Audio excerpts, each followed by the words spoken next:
During the last glaciation period, the Laurentine ice sheet covered all of Ontario. Over thousands of years, the ice sheet receded, revealing new landforms.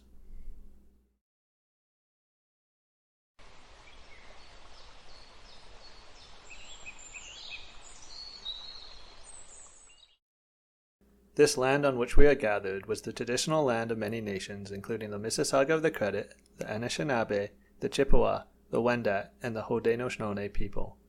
Today, this meeting place is still home to many Indigenous people from across Turtle Island.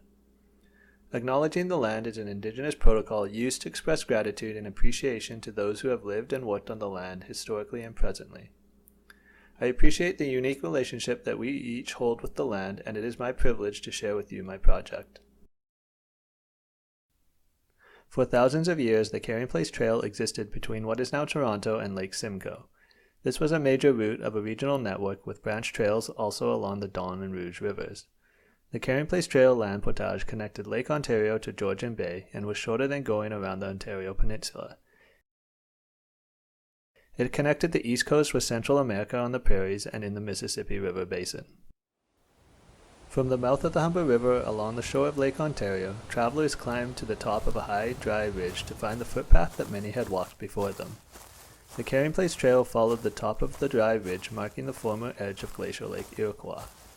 The dry, sandy plains overlooking the river valley were dotted with oak savannas, pine barrens, and tall grass prairies. The Carrying Place Trail followed the natural contours of the landscape, avoiding the low and wet valley lands and difficult water crossings. The trail then entered old-growth northern hardwood forests. Traveling northward, the forest path sloped steadily upwards towards the Oak Ridges Moraine, 230 meters above Lake Ontario and the drainage divide between Lake Ontario and Georgian Bay. The route took advantage of where the moraine narrows and descended on the other side into the Holland Marsh, a former embayment of glacial Lake Algonquin. On reaching the tributary of the Holland River, the Carrying Place Trail became a water route to Lake Simcoe.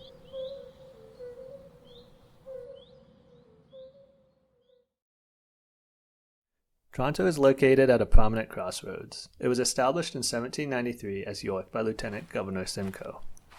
Not long after, he traveled the Carrying Place Trail and commissioned a military road to connect Toronto to Lake Simcoe. The new road would be straight for maximum efficiency and was named Yonge Street. Construction began in 1795, rendering the Carrying Place Trail obsolete. In 1852, the Toronto-Simcoe and Huron Railway was built, and in 1952, Highway 400 opened.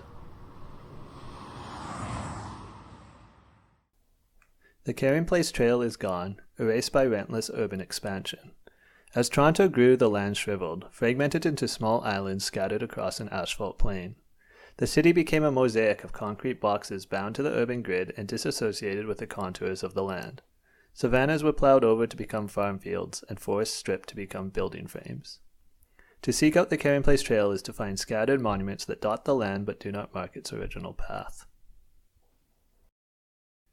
The city forgot where it began.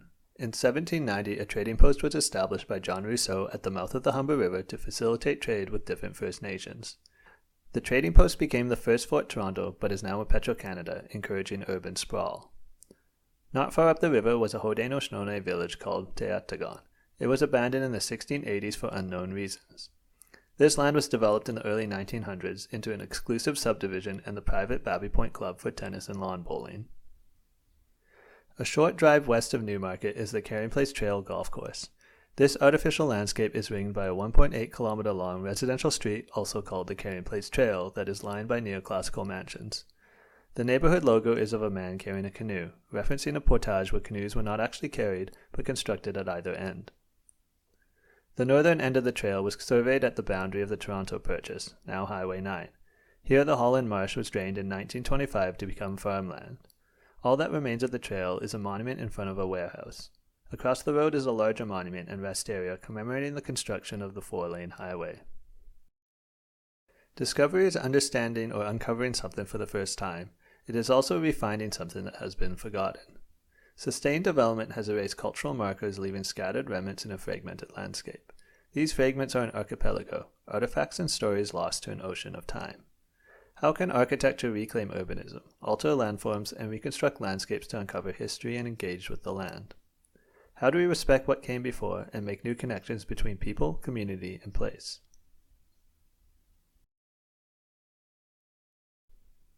The current urban expansion is disassociated with the land. The Carrying Place Trail is a significant reminder of the Indigenous people who lived on the land before and Toronto as a meeting place.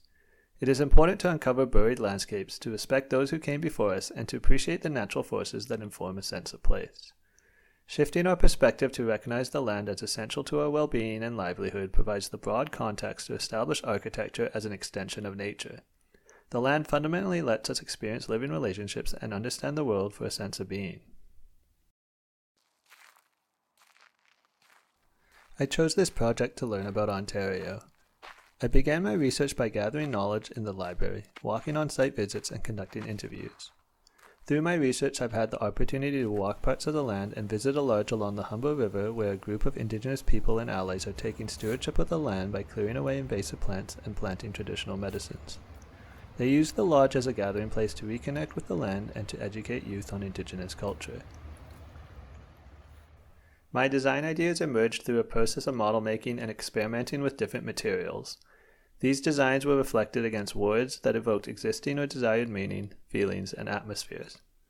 Working with clay, sand, and soil literally and figuratively shaped the landscape. Through an analog process, I began to catalog different techniques that uncover the land, mark historic trajectories, and cultivate knowledge. The experience of discovery was critical to understanding the tactile terrain and molding a physical presence that afforded a sense of both the natural and the unnatural. I proposed stitching together existing recreational trails and building new pathways to recover the Carrying Place Trail. Along the trail, I identified 4 stations at significant moments of erasure where the land was disruptively cut and an urban mark superimposed. These stations are the first of many more opportunities to reference the trail in material composition and alter our way of experiencing the landscape.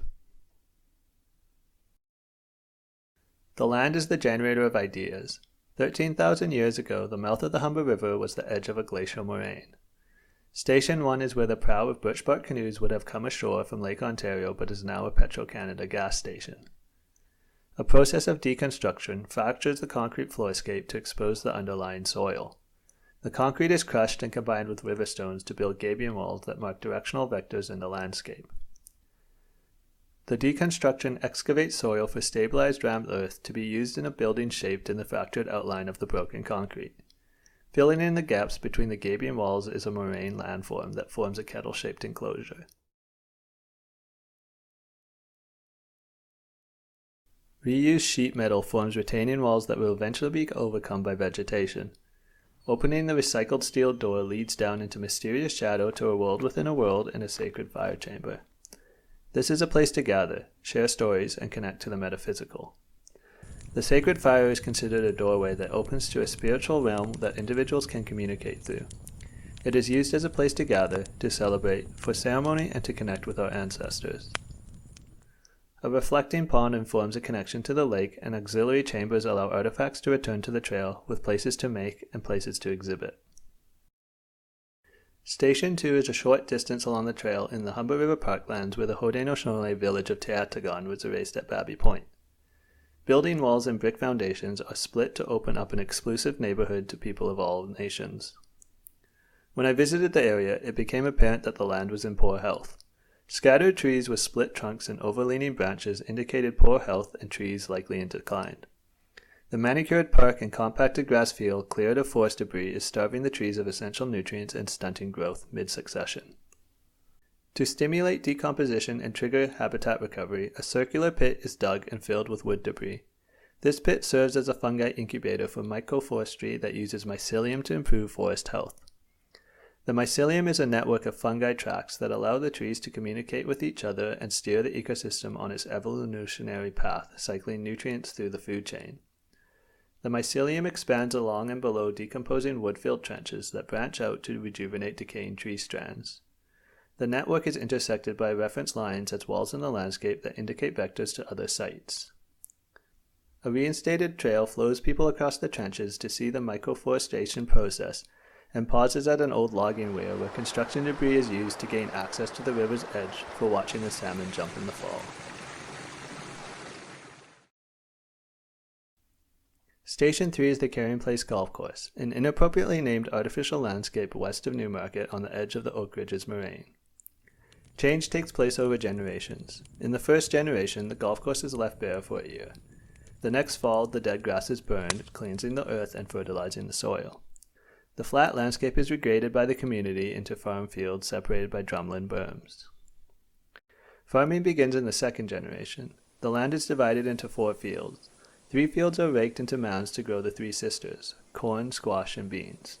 1 field is left fallow. During this time, the nature camp is set up where people of all nations can come together and learn about indigenous farming techniques. This opens opportunities for school and youth to learn about sustainable land management practices. The food produced on site supports an open farm market and a food hall for gathering. In the third generation and in every subsequent generation, the empty field is rotated to allow the soil to recover. The drumlins attract spontaneous vegetation which serves erosion control, carbon sequestration, pest management, nitrogen absorption, and wildlife habitat. Crucially, this vegetation rejuvenates the land and draws pests away from the corn mounds. Surrounding the fields along the perimeter are woodlots and wild meadows, further reinforcing sustainable land stewardship and generational land recovery. Finally, Station 4 at the northern terminus abuts a drainage canal and Highway 9. This boundary represents a delineation splitting the land. It prioritizes the movement of vehicles by literally cutting across the landscape. The station is approached by a new trail through the adjacent Portage Swamp Conservation Area. This new boardwalk allows people to experience the unmodified landscape as it may have been hundreds of years ago. It arrives at a wooden structure articulating blurred shadows cast through the trees onto canvas sheets. The canal is crossed by a depressed bridge sunken in the water for a moment to touch the water, and rises on the other side to a recreational fishing platform for a place to be social. Glacier-esques serve as a visual and acoustic barrier to the highway traffic to render a station disassociated with the modern and instead embedded in the land. This allows for quiet contemplation and to observe, listen, and touch the land. In summary, sustained development has erased historic markers, leaving scattered remnants in a fragmented landscape. These fragments are an archipelago, artifacts and stories lost to an ocean of time. The 4 stations along the Carrying Place Trail exist at significant moments of erasure where the land was disruptively cut and an urban imprint superimposed. The stations catalog different techniques for addressing disruptions in the landscape and beginning a process of transformation. They are the first of many, and ask, how can architecture reclaim urbanism, alter landforms, and reconstruct landscapes to uncover history and engage with the land for a sense of place? And, how do we respect what came before and make new connections between people, community, and place for a sense of being?